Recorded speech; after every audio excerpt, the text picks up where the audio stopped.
Think you're bad at saving because you don't make enough money? Think again. The real problem is not your income, it's your mindset. See, most people sabotage their savings not by opening their wallets, but with their thoughts. Stick around and I'll reveal the 5 reasons why your mindset is sabotaging your savings. Number 1, you think saving equals sacrificing. For starters, you probably think of saving as sacrificing. And honestly, I get you. Many of us grow up believing that saving money means missing out. No fancy dinner outs, no new clothes, and no fun, right? You think of saving as a punishment rather than a reward. And that's where you're dead wrong. Saving is about prioritizing what matters most to you, not denying yourself joy. When you start thinking like that, every dollar set aside feels like a win, not a loss. According to financial expert Dave Ramsey, financial peace isn't the acquisition of stuff. It's learning to live on less than you make, so you can give money back and have money to invest. You can't win until you do this. But how do you do this exactly? Well, you reframe your mindset. Tell yourself, I'm making room for what matters instead of I have to cut back. But that alone won't fix your problems.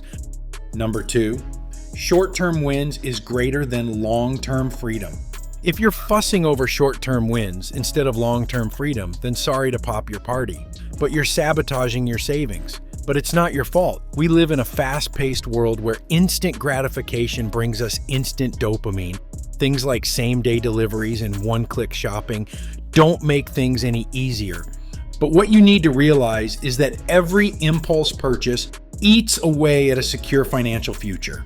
Real wealth isn't built on immediate rewards. It comes from patience and consistency. Legendary investor Philip Fisher said, "The stock market is filled with individuals who know the price of everything, but the value of nothing." So if you don't want to be one of the sheep, here's what you should do. Before making a purchase, ask yourself, will this matter to me in a year? If your answer is a no, then you know what to do. However, to make sure that you completely remove the issue, you need to take care of something else as well. Number 3, you crave lifestyle validation. With social media taking over our lives, it's no surprise that almost all of us are caught in a rat race to see who has the most impressive IG story. The end result? You're overspending and killing your savings just to keep up appearances. Here's the truth that you need to realize. Everything you see online is a well-crafted lie. Of course, you're never going to catch someone posting about their credit card debt or financial stress. Not to mention, chasing trends and gratification is a losing game. There's no finish line. So what can you do? Well, you can start by unfollowing all accounts that trigger envy or insecurity. It's the out of sight, out of mind strategy. Instead, follow people who inspire you to save, invest, and build real wealth. Speaking of investing, this next point is even more important. Number 4, you fear investing more than inflation.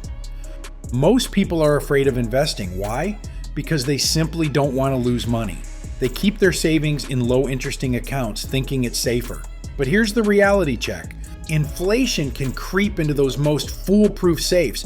So if you're not investing, you're losing every day. Fear will keep you locked in one place.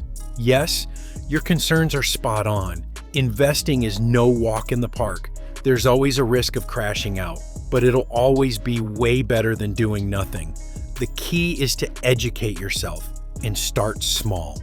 You can pick up books, podcasts, or online courses, whatever works for you. Small, consistent investments will grow over time and bring you huge returns in the long run. And that brings me to my last point, the make or break one. Number 5, you don't believe wealth is for you. If you grew up poor, chances are you never imagined yourself in a secure financial future. Sure, you dreamed about it, but those dreams were most likely just that for you, dreams. Years of that sort of thinking and you've internalized the message, people like us don't get rich, only the lucky few do. But that's far from the truth. If you don't believe you deserve financial success, you'll unconsciously sabotage your efforts. Wealth isn't about luck, it's about habits and mindset. Even Dave Ramsey said it. Personal finance is 20% head knowledge and 80% behavior. Besides, every millionaire started somewhere. The only difference between you and them is that they believed they could do it. But how do you break that cycle of thought? Well, you can start by writing one financial goal that feels just out of reach. Then write down 3 small steps that you can take toward it in a month. Celebrate your milestones and don't give up. Remember, the more you act like someone who builds wealth, the more you'll believe it's possible. At the end of the day, your mindset can be your biggest asset or your greatest liability when it comes to saving money. By recognizing these 5 mental traps and actively working to overcome them, you can transform your financial future. This is how it starts, one smart move at a time. Hit the next video and keep building the life you deserve. Take care, my friend.